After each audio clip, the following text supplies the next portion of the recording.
Welcome friend, युक्ति है इसकी इस ऑनलाइन प्लेटफॉर्म पर मैं अमर अरविंद आप सभी लोगों का तहे दिल से स्वागत करता हूं। इस चैनल से जो भी सबसे पहले नए जुड़े हैं चैनल को सब्सक्राइब कर ले, साथ ही साथ बेल आइकन को भी दबाएं ताकि सारे नोटिफिकेशन आप तक पहुंचे सबसे पहले।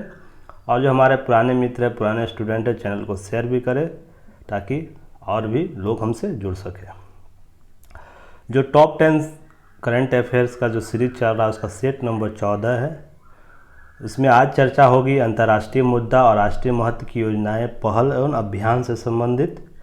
उससे पहले कोई भी क्यूरी दिए गए नंबर पर कांटेक्ट कर सकते हैं। साथ ही साथ विभिन्न प्लेटफॉर्म है, उससे आप डिस्क्रिप्शन बॉक्स में दिया रहता है लिंक, आप वहां से जुड़ सकते हैं।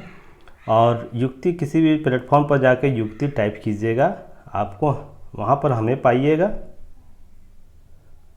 तो इसलिए सभी लोग हमसे जुड़े और जितना हो सके शेयर कीजिए ताकि और भी हमें मोटिवेशन मिले।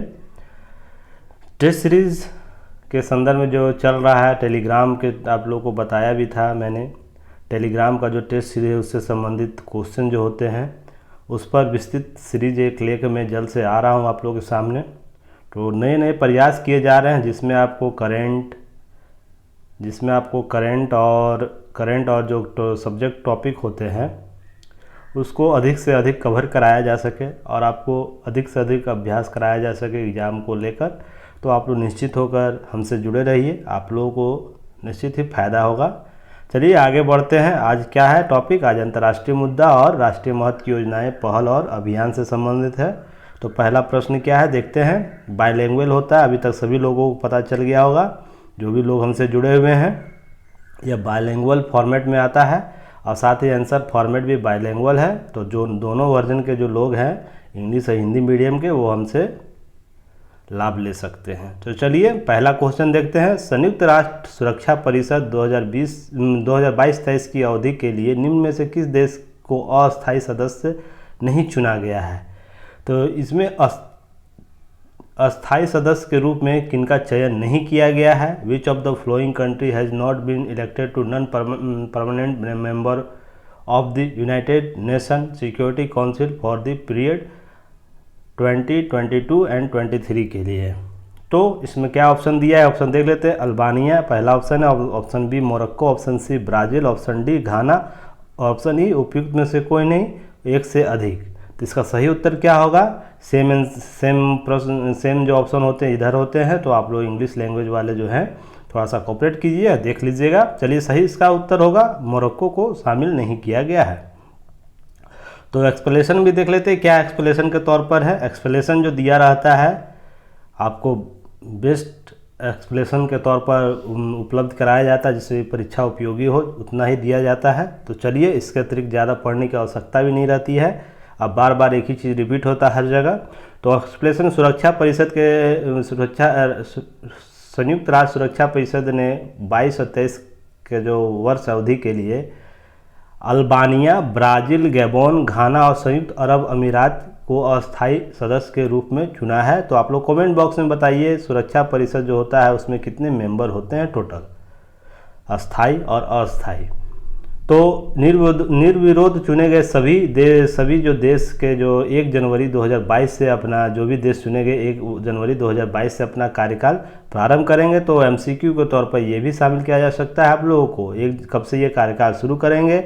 सुरक्षा परिषद अस्थायी सदस्यों के लिए चुनाव गुप्त मतदान के माध्यम से करता है और जो उम्मीदवारों को निर्वाचित होने के लिए महासभा में 2/3 बहुमत की आवश्यकता होती है।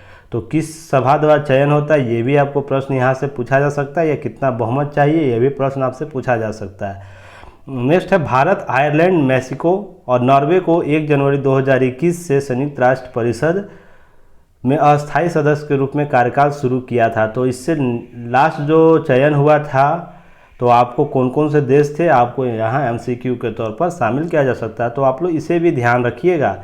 एक एमसीक्यू आपको आता है, टॉप 10 में आपको 10 क्वेश्चन आते हैं। उसके अतिरिक्त आपको यहाँ कम से कम एक टॉपिक से ही 7 से 8 एक प्रश्न जो आपको पूछे जाएंगे क्वेश्चन 1 नंबर से, आपको 7 से 8 क्वेश्चन आपको यहाँ पर एमसीक्यू के तौर पर शामिल किया जा सकता है। तो आप जब भी सीरीज पढ़ते हैं तो आप उसमें आपको 70 से 80 क्वेश्चन का को सॉल्व करते हैं। आप लोग इतना मान के चलिए औसत आपको 70 से 80 क्वेश्चन सॉल्व होता है। तो आप लोग बेहतर तरीके से पढ़िए, ध्यान दीजिए। और जो भी है टेलीग्राम ग्रुप पे इसका PDF मिलता है, आप लोग वहाँ जुड़िए और जो लोग जुड़े उनको पता है। तो चलिए देखते हैं नेक्स्ट क्या है। गैबोन और घाना संयुक्त अरब अमीरात अफ्रीकी और एशियाई राज्यों की सीटों से चयन हुआ है। तो सभी का सीट आवंटित है। तो आपको प्रश्न में MCQ के तौर पर यहाँ से पूछा जा सकता है एशियाई राज्यों से सीटों का चयन किनका हुआ है, तो संयुक्त अरब अमीरात का। नेक्स्ट है ब्राज़ील को लैटिन अमेरिकी और कैरिबियाई समूह सीट से चुना गया है और पूर्वी यूरोप समूह सीट से अल्बानिया को चुना गया है। तो आपको MCQ के तौर पर यह भी पूछा जा सकता है। संयुक्त राष्ट्र सुरक्षा परिषद का मुख्यालय कहाँ है? न्यूयॉर्क में संयुक्त राज्य अमेरिका USA में है। और संयुक्त राष्ट्र सुरक्षा परिषद की स्थापना कब हुई थी? 24 अक्टूबर 1945। ये वनडे एग्जाम जो भी होता है उसमें आपको यहाँ से प्रश्न पूछा जाता है। नेक्स्ट है क्वेश्चन देखते हैं। नेक्स्ट क्वेश्चन आपको है, हाल ही में किस देश ने FATF ने अपनी ग्रे लिस्ट में शामिल किया है? हाल ही में किस देश को FAT ये जो संस्था है उसने अपने ग्रे लिस्ट में उसे शामिल कर दिया है? तो देखते हैं यहाँ, which of the country has been included in the FATF grey list in recently? तो इसका ऑप्शन क्या है? Option A Philippines, option B Haiti, option C Malta, option D दक्षिण सूडान और ऑप्शन उपयुक्त में से कोई नहीं, एक से अधिक। तो इसका सही उत्तर क्या होगा? इसका सही उत्तर ऑप्शन ई होगा, क्योंकि सभी को शामिल किया है। तो चलिए देखते हैं एक्सप्लेनेशन क्या तौर पर, देख लीजिए। एक्सप्लेनेशन के तौर पर फिलीपींस को फाइनेंशियल एक्शन टास्क फोर्स जो है, इसका नाम जो शॉर्ट फॉर्म है FATF की ग्रे लिस्ट में शामिल किया है। अपने क्षेत्राधिकारों की ग्रे लिस्ट जारी की है जिन पर अधिक निगरानी रखी जाएगी, संस्था ने की है। फिलीपींस के अलावा हैती, माल्टा, दक्षिणी सूडान को ग्रे लिस्ट में शामिल किया गया। लास्ट कुछ महीने पहले भी किन्हीं देशों को शामिल किया गया था जिसे MCQ में शामिल किया गया था। तो आप लोग बताइए कमेंट बॉक्स में, आप लोग को याद है तो वो कौन से देश थे जिनको FATF ने अपने ग्रे लिस्ट में शामिल किया था। अब इन न्यायालय को वर्ष में 3 बार FATF को अपना रिपोर्ट सौंपना होगा। इन जो देशों को जो FATF का न्यायालय होता है उसमें 3 बार अपना रिपोर्ट प्रस्तुत करना होगा। फिलीपींस को इससे पहले 2005 में FATF ने ब्लैक लिस्ट से हटा दिया था। तो इसमें आपको MCQ यहाँ भी पूछ सकता है, हाल ही में जारी शामिल जो ग्रे लिस्ट है उसमें ब्लैक लिस्ट में शामिल कौन सा देश रहा है? तो फिलीपींस रहा है। इसे कब हटाया गया? 2005 में हटाया गया। इससे पहले वो उसे 2002 में शामिल किया गया था, ब्लैक लिस्ट में किया गया था, ग्रे लिस्ट नहीं, ब्लैक लिस्ट में। ब्लैक लिस्ट होता है तो सभी देशों से उसका निवेश बंद हो जाता है। अब नेक्स्ट है FATF ब्लैक लिस्ट क्या है? ब्लैक लिस्ट उन देशों की सूची है जिन्हें FATF द्वारा मनी लॉन्ड्रिंग और आतंकवादी वित्त पोषण के खिलाफ वैश्विक लड़ाई में असहयोग की स्थिति देखा गया है। तो यहाँ मनी लॉन्ड्रिंग का बहुत ही फिलीपींस में मामला देखा जाता था शुरुआती कुछ साल पहले, तो इसलिए इसे उस लिस्ट में शामिल किया गया। फिलीपींस के वर्तमान अभी हालिया राष्ट्रपति कौन है? Rodrigo Duterte. फिर नेक्स्ट है फिलीपींस की राजधानी कहाँ? मनीला में है। देखिए MCQ में आपको जो भी चीज़ें हैं, कितने प्रश्न आपको मिल जाते हैं, साथ ही इंग्लिश लैंग्वेज बाइलिंगुअल वाले का सेम फॉर्मेट सेम एक्सप्लेनेशन होता है। तो आप लोग साथ में देखते जाइएगा। नेक्स्ट क्वेश्चन देखते हैं। नेक्स्ट क्वेश्चन अंतर्राष्ट्रीय मुद्दा से क्या इंटरनेशनल इशू से है। नेक्स्ट क्वेश्चन है, विश्व के दूसरे सबसे बड़े जल विद्युत बांध बेहतन बांध निम्न में से किस देश में है? In which of the following country is the world second largest hydro electronic dam बेहतन बांध? ऑप्शन क्या है? Option A America, option B Brazil, option C चीन, option D Bharat, option E उपयुक्त में से कोई नहीं, उपयुक्त में से एक से अधिक। यह ऑप्शन बहुत ही खतरनाक है। आप लोग बार बार इसको इस ऑप्शन के अनुसार जिसने भी एग्जाम की तैयारी कर ली उसका कॉन्सेप्ट क्लियर होगा तो ही वो अब क्वेश्चन का आंसर दे पाएगा, नहीं तो वो कन्फ्यूजन की स्थिति में रहेगा और सही आंसर नहीं होगा। इसलिए ऑप्शन ई को बहुत अच्छे तरीके से आप लोग देखिएगा। तो ऑप्शन इसका क्या होगा सही उत्तर? Option C. चलिए एक्सप्लेनेशन देखते हैं। एक्सप्लेनेशन है, चीन ने ऊर्जा उत्पादन शुरू करने के लिए आधिकारिक तौर पर दुनिया के दूसरे सबसे बड़े जल विद्युत बांध बेहतन बांध की पहली 2 इकाइयाँ शुरू कर दी है। बेहतन बांध दक्षिण पश्चिम चीन के जिन्सा नदी पर स्थापित किया गया। तो आपको एमसीक्यू यहाँ से भी शामिल किया जा सकता है, किस नदी पर यह बनाया गया है। यह बांध 289 मीटर लंबा या 954 फीट लंबा है, डबल वक्रता वाला आर्क बांध है। तो ये आर्क बांध है, ये भी आपको प्रश्न पूछा जा सकता है।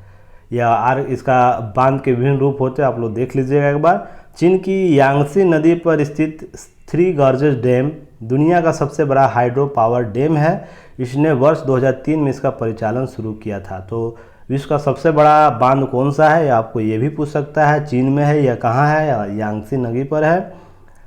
तो और यांगसी नदी का उद्गम स्थल कहाँ है, आप लोग कमेंट बॉक्स में बताइए।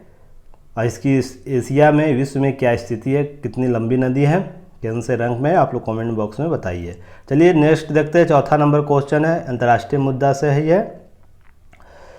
निम्न में से कौन सा देश इजराइल में अपना पहला दूतावास खोलने वाला प्रथम खाड़ी देश बन गया। Which of the flowing country has been the first gulf country to open its first embassy in Israel. तो इसका ऑप्शन देख लेते हैं। सऊदी अरब, ऑप्शन बी तुर्की, ऑप्शन सी संयुक्त अरब अमीरात, ऑप्शन डी यमन। तो इसका सही उत्तर क्या होगा, और ऑप्शन ई में आप लोग सभी जान रहे हो, उपयुक्त में से कोई नहीं, एक से अधिक। तो इसका सही उत्तर क्या होगा, इसका सही उत्तर ऑप्शन सी संयुक्त अरब अमीरात। चलिए एक्सप्लेनेशन देख लेते हैं क्या है। संयुक्त अरब अमीरात और इजराइल के बीच राजनयिक संबंध में हालिया कुछ वर्षों में देखा गया बढ़ावा मिला है। एक वर्ष के बाद संयुक्त अरब अमीरात ने इजराइल में दूतावास खोलने वाला पहला खाड़ी देश बन गया है। संयुक्त अरब अमीरात के राजदूत मोहम्मद महमूद अल खाजा ने आधिकारिक तौर पर इसकी घोषणा की है। अब संयुक्त राष्ट्र की राजधानी क्या है, इसके संबंधित बातें देख लेते हैं। अबू धाबी है। संयुक्त अरब अमीरात की मुद्रा क्या है, संयुक्त अरब अमीरात दिहरम है। संयुक्त अरब अमीरात के राष्ट्रपति या खलीफा जिसे बोला जाता है कौन है, खलीफा बिन जायद अल नहयान है। और इजराइल के प्रधानमंत्री कौन है, नफ्ताली बेनेट हैं, हाल ही में जिनका चयन हुआ है। किनके स्थान पर हुआ, आप लोग कमेंट बॉक्स में बताइए। ये आपको एमसीक्यू के तौर पर ये सब शामिल किया जा सकता है। तो जो एमसीक्यू आप लोगों को ये टॉप 10 कराया जा रहा है हमारे प्रिंस सर के द्वारा, आप लोग इसे हल्के में नहीं लीजिए। आप लोग बहुत बेहतर तरीके से आप लोग को ये प्रोवाइड कराया जा रहा है, जो एग्ज़ाम ओरिएंट है। इससे अतिरिक्त इस टॉपिक से प्रश्न पूछने की संभावना नहीं बनती, क्योंकि सभी डायग्राम, सभी एस्पेक्ट जो इस क्वेश्चन के होते हैं उसको शामिल किया जाता है। अब अंतर्राष्ट्रीय मुद्दा है, इंटरनेशनल इशू से पांचवा क्वेश्चन क्या है देख लेते हैं। अफगानिस्तान क्षेत्रीय संपर्क बढ़ाने के लिए अमेरिका ने नया क्वाड मंच स्थापित किया है। इसमें कौन सा देश इस मंच में शामिल नहीं है। The US has investment in a new quad platform to enhance regional connectivity in Afghanistan. Which of the countries is not included in the forum? पहला option A Bharat, option B Pakistan, option C Uzbekistan, option D Afghanistan, option E इनमें से कोई नहीं, एक से अधिक। तो सही उत्तर क्या होगा, इसका सही उत्तर ऑप्शन ए होगा, भारत। यह हिंद प्रशांत वाला क्वाड नहीं है, ध्यान रखिएगा। हिंद प्रशांत क्वाड में कौन सा है, आप लोग कमेंट बॉक्स में बताइए हिंद प्रशांत में कौन सा देश शामिल है। चलिए एक्सप्लेनेशन देख लेते हैं। एक्सप्लेनेशन के तौर पर क्या है, अमेरिका, अफगानिस्तान, पाकिस्तान और उज्बेकिस्तान ने क्षेत्रीय संपर्क बढ़ाने के लिए केंद्रीय एक नया चतुर्भुज रणनीतिक मंच अर्थात क्वाड की स्थापना की है। क्वाड की स्थापना की है। पार्टियां हैं इसमें अफगानिस्तान में दीर्घकालिक स्थिति, शांति स्थापित और स्थिरता को क्षेत्रीय संपर्क में महत्वपूर्ण भूमिका मानती है। अफगानिस्तान की सीमा किन किन से देशों से मिलती है, ये भी हो सकता है आपको प्रश्न पूछ लिया जाए, क्योंकि अफगानिस्तान बहुत ही इस बार चर्चा में रहा है। तो पूर्व और दक्षिण में पाकिस्तान है, पश्चिम में ईरान है, उत्तर में तुर्कमेनिस्तान, उज्बेकिस्तान, ताजिकिस्तान और उत्तर पूर्व में कौन सा है, चीन है। तो आपको इसके सीमाओं से संबंधित प्रश्न पूछने जाने की संभावना है। अब नेक्स्ट देखते हैं क्या है। नेक्स्ट है राष्ट्रीय महत्व की योजनाएं, पहल और स्कीम कौन से आपको प्रश्न लिया गया आज है, जिसमें पहला प्रश्न यानी क्वेश्चन नंबर 6 है। 100 परियोजना निम्न में से किनके द्वारा शुरुआत की गई, किनके द्वारा से ई project was initiative has been deploying the, इनमें से कौन है? तो पहला ऑप्शन देखते हैं, राजनाथ हैं, option B Narendra Modi, option C Venkaiah Naidu, option D Piyush Goyal, इनमें से कोई नहीं, उपयुक्त में से एक से अधिक। तो इसका सही उत्तर क्या होगा? इसका सही उत्तर ऑप्शन बी नरेंद्र मोदी होंगे। चलिए एक्सप्लेनेशन देख लेते हैं क्या है।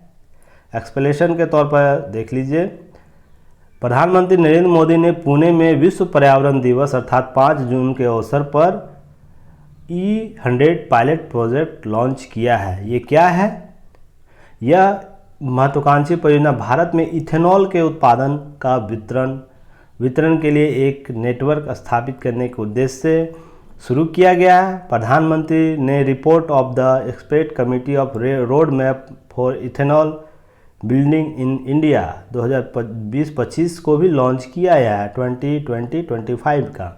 तो प्रश्न आपको MCQ से यहाँ भी पूछ सकता है, कब शामिल किया गया, कहाँ से शामिल इसे लॉन्च किया गया है, इसका परियोजना का उद्देश्य क्या है, उसके साथ कौन सा और भी रोड मैप, कौन सा इथेनॉल रोड मैप कितना है, कब से कब तक का है, इससे भी प्रश्न आपको पूछा जा सकता है। इसे विश्व पर्यावरण दिवस के थीम बेहतर पर्यावरण के लिए जैव ईंधन को बढ़ावा देना के अनुरूप जारी किया गया है। तो आपको इस बार पर्यावरण दिवस का क्या थीम था, आपको यहाँ से MCQ के तौर पर शामिल किया जा सकता है। तो आप लोग अच्छे से देखिए और अच्छे से तैयारी कीजिए। चलिए नेक्स्ट देखते हैं क्वेश्चन क्या है। नेक्स्ट है, जेंडर संवाद कार्यक्रम निम्न में से किस मंत्रालय द्वारा शुरू किया गया है? ऑप्शन ए स्वास्थ्य एवं परिवार कल्याण मंत्रालय, ऑप्शन बी ग्रामीण विकास मंत्रालय, ऑप्शन बी बाल विकास मंत्रालय, ऑप्शन सी शिक्षा मंत्रालय, उपयुक्त में से कोई नहीं, उपयुक्त में एक से अधिक। तो इसका सही उत्तर क्या होगा? इसका सही उत्तर आपको ऑप्शन बी होगा, ग्रामीण विकास मंत्रालय। तो चलिए इसका एक्सप्लेनेशन देख लेते हैं क्या है। ग्रामीण विकास मंत्रालय ने हाल ही में जेंडर संवाद कार्यक्रम का शुभारंभ किया है। यह DAY, NRLM और IWWAGE के बीच संयुक्त का पहल है। दोनों संस्था क्या है, इसके बारे में विस्तृत चर्चा भी दे दिया गया है। दीनदयाल उपाध्याय प्रोग्राम और इनिशिएटिव क्या है, इसके संदर्भ में जेंडर संवाद कार्यक्रम का मुख्य उद्देश्य क्या है? DAY LRM के तहत लिंग संबंधी हस्तक्षेपों के बारे में जागरूकता यानी महिला संवाद को बढ़ावा देना है। इसके संबंधी बातें तो नोट इसमें देख लीजिए। NRLM का अर्थ क्या होता है? दीनदयाल अंत्योदय योजना, राष्ट्रीय ग्रामीण आजीविका मिशन, दीनदयाल अंत्योदय योजना, नेशनल रूरल लाइवलीहुड मिशन इसको कहा भी जाता है शॉर्ट फॉर्म में। और IWWAG का अर्थ है initiative for what work to advance women and girl in the economy. कैसे सहयोगी बन सकते हैं इनिशिएटिव, इंटरटेटिव इनका प्रोग्राम क्या हो सकता है? जैसे महिला एजेंसियों को बेहतर बनाने के लिए, अन्य राज्यों के सर्वोत्तम प्रथा समझने के लिए अवसर प्रदान करेगा, विश्व के स्तर पर जेंडर इंटरवेंशन को समझने में मदद करेगा। इसका लक्ष्य जेंडर मुद्दों को ध्यान में केंद्रित करने आवश्यकता पर बल देना है। नेक्स्ट आप देख लेते हैं। नेक्स्ट क्वेश्चन है 8वां नंबर क्वेश्चन। प्रश्न है, पर्वत धारा योजना निम्न में से किस राज्य द्वारा शुरू किया गया है? Option, Parvat Dhara Yojana was launched by which of the following states? Option A Jharkhand, option B Himachal Pradesh, option C Arunachal Pradesh, option D Uttarakhand, option E उपयुक्त में से कोई नहीं, एक से अधिक। तो इसका सही उत्तर कौन होगा? इसका सही उत्तर ऑप्शन बी होगा, हिमाचल प्रदेश। तो चलिए देखते हैं क्या एक्सप्लेनेशन है। हिमाचल प्रदेश ने शुरू किया हार्वेस्ट रेन वाटर के लिए फॉरेस्ट पॉइंट का निर्माण करेगा। तो प्रश्न आपको MCQ के तौर पर ये भी पूछा जा सकता है, फॉरेस्ट जो पॉइंट्स या पॉइंटर्स जो का निर्माण कौन कर रहा है, किस राज्य के द्वारा किया जा रहा है? तो ये हिमाचल प्रदेश के द्वारा। प्रदेश सरकार ने पर्वत धारा योजना के लिए 20 करोड़ रुपये के लिए व्यय के साथ जल के स्रोतों क्रियाकलाप करने के लिए वन विभाग के माध्यम से यह प्रोग्राम चलाएगा। चलिए नेक्स्ट क्वेश्चन देखते हैं। नेक्स्ट क्वेश्चन आपको है 9वां नंबर का क्वेश्चन है, लॉन्च पैड योजना निम्न में से किस राज्य द्वारा शुरू किया गया? Which of the flowing state has launched lunch paid scheme? तो ऑप्शन ए है Bihar, option B Uttar Pradesh, option सी मध्य प्रदेश, ऑप्शन डी पंजाब और ऑप्शन ई इनमें से कोई नहीं या एक से अधिक है। तो इसका सही उत्तर ऑप्शन सी होगा, मध्य प्रदेश। तो देख लेते हैं क्या एक्सप्लेनेशन है। एक्सप्लेनेशन के तौर पर आपको ये सब देखने को मिलेगा। मध्य प्रदेश सरकार ने बाल देखभाल संस्थानों से बाहर निकाले जाने वाले 18 वर्ष की आयु की पूरी करने वाले लड़के लड़कियों के लिए लॉन्च पेड योजना शुरू किया है। तो जो बाल सुधार गृह से बाहर आते हैं उससे 18 वर्ष की जिनकी आयु पूरी हो गई है उनके लड़के लड़कियों के लिए, दोनों के लिए इस योजना ने राज्य महिला बाल विकास विभाग के द्वारा शुरू किया गया है। तो किस संस्था द्वारा, किस मंत्रालय या किस विभाग के द्वारा शुरू किया गया, आप लोग प्रश्न यहाँ हमसे पूछा जा सकता है। जिसके माध्यम से शिक्षा प्रशिक्षण की जारी रख सके, इसके लिए आत्मनिर्भर बन सकेंगे। इस योजना के तहत प्रत्येक लॉन्च पैड स्थापना के लिए महिला और बाल विकास विभाग द्वारा 6 लाख रुपया आवंटित किया जाएगा। तो प्रत्येक लॉन्च पैड के लिए कितना दिया जाएगा? 6 लाख रुपया। यह लॉन्च पैड गैर सरकारी संगठनों एनजीओ के माध्यम के संचालित की जाएगी। जिला प्रशासन इन युवाओं को कॉपी शॉप खोलने, stationery, photocopy, computer typing, TPT work इत्यादि जो होता है उससे संबंधित प्रशिक्षण देते हुए अवसर देगा इसे इन सबों के खोलने के लिए। चलिए नेक्स्ट देखते हैं। लास्ट क्वेश्चन होगा, स्मार्ट किचन योजना निम्न में से किसके द्वारा शुरू किया गया है? Smart kitchen scheme was launched by which of the flowing state? Option A Karnataka, option B Chhattisgarh, option C Maharashtra, option D Kerala. उपयुक्त में से कोई नहीं, एक से अधिक। तो इसका सही उत्तर क्या होगा? इसका सही उत्तर आपको केरल होगा। चलिए एक्सप्लेनेशन देख लेते हैं।